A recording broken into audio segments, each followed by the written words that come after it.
আসসালামু আলাইকুম, সবাই কেমন আছেন? আশা করি খুবই ভালো আছেন। আজকে আমি অনলাইনের খুবই ভাইরাল একটি ফল দেখাবো আপনাদেরকে। জানি না কয়জন চিনতে পেরেছেন, তবে গেস করতে থাকেন, আমি পরে বলছি ফলটার নাম। এই ফলটা কক্সবাজার ছাড়া কিন্তু কোথাও পাওয়া যায় না। আসলে আমি জানি না, পাওয়া যেতেও পারে, আমাদের এদিকে পাওয়া যায় না। তো আমি হঠাৎ জানতে পারি আমাদের এলাকাতেই নাকি এই ফলের গাছটা হয়েছে। তো আমি ছুটে গেলাম ভিডিও করার জন্য আর টেস্ট করব যে ফলটা আসলে কেমন। তো আমি চলে গেলাম। আমি প্রথমে ভেবেছিলাম যে যে এরকম আম কাঁঠাল গাছ হয়, ফলের গাছটাও বুঝি এরকম, কিন্তু আসলে না, এটা একটা লতা জাতীয় গাছ।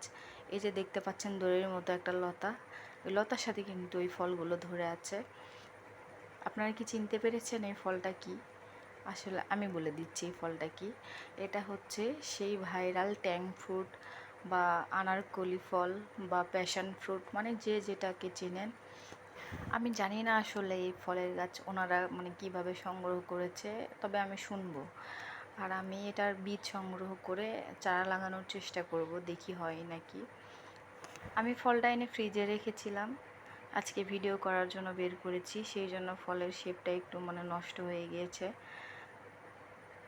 আমি ভিডিওতে দেখেছি এটা খাওয়ার সময় অনেকে চিনি ব্যবহার করেছে, তবে আমি পার্সোনালি মানে চিনি অত পছন্দ করি না, দ্যাটস ওয়াই আমি ওটা স্কিপ করে দিয়েছি। আমি শুধু এই যে লবণ আর মরিচের গুঁড়া আর একটু সরিষার তেল, এই তিনটা জিনিস দিয়ে এটা খেয়ে দেখব কেমন। যারা চিনি পছন্দ করেন তারা এর মধ্যে চিনি দিতে পারেন, কোনো সমস্যা নেই।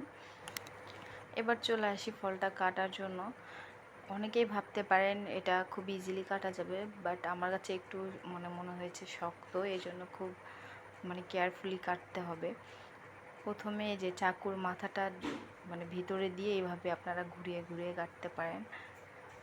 এভাবে করে ঘুরিয়ে কেটে নেওয়ার পর আপনারা দেখতে পারবেন ভিতরে ফলটা কেমন। আসলে ফল বলতে ভিতরে বীজ আছে, তার সাথে একটু লিকুইড, এটাই আসলে ফল।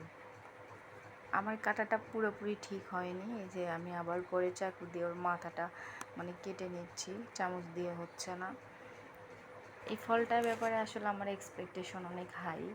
আমি ভিডিওতে দেখলেই দেখি অনেকে মজা করে খাচ্ছে, দামও মোটামুটি ভালোই।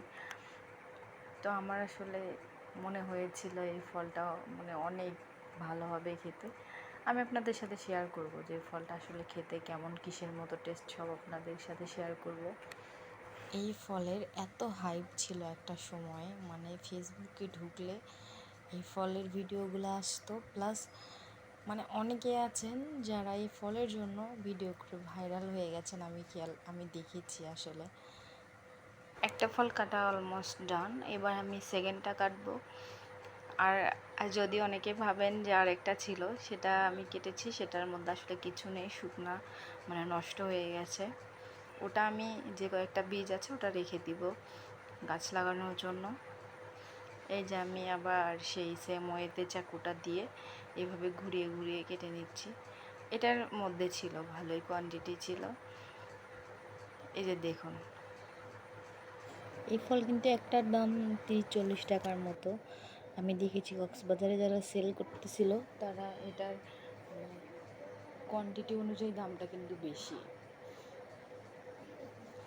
যদি আমি কখনো কক্সবাজার যাইনি, তবে এই ফলটা খাওয়ার আসলে আমার ইচ্ছা অনেক দিনেরই ছিল। আল্লাহ রিজিকে মিলিয়ে দিয়েছে, আমার কক্সবাজার যাওয়ার আগেই আমি ফলটা খাওয়ার সুযোগ পেয়েছি। এই জন্য আসলে আমার এক্সপেকটেশন অনেক হাই ছিল, যেহেতু এই ফলগুলো এইদিকে পাওয়া যায় না।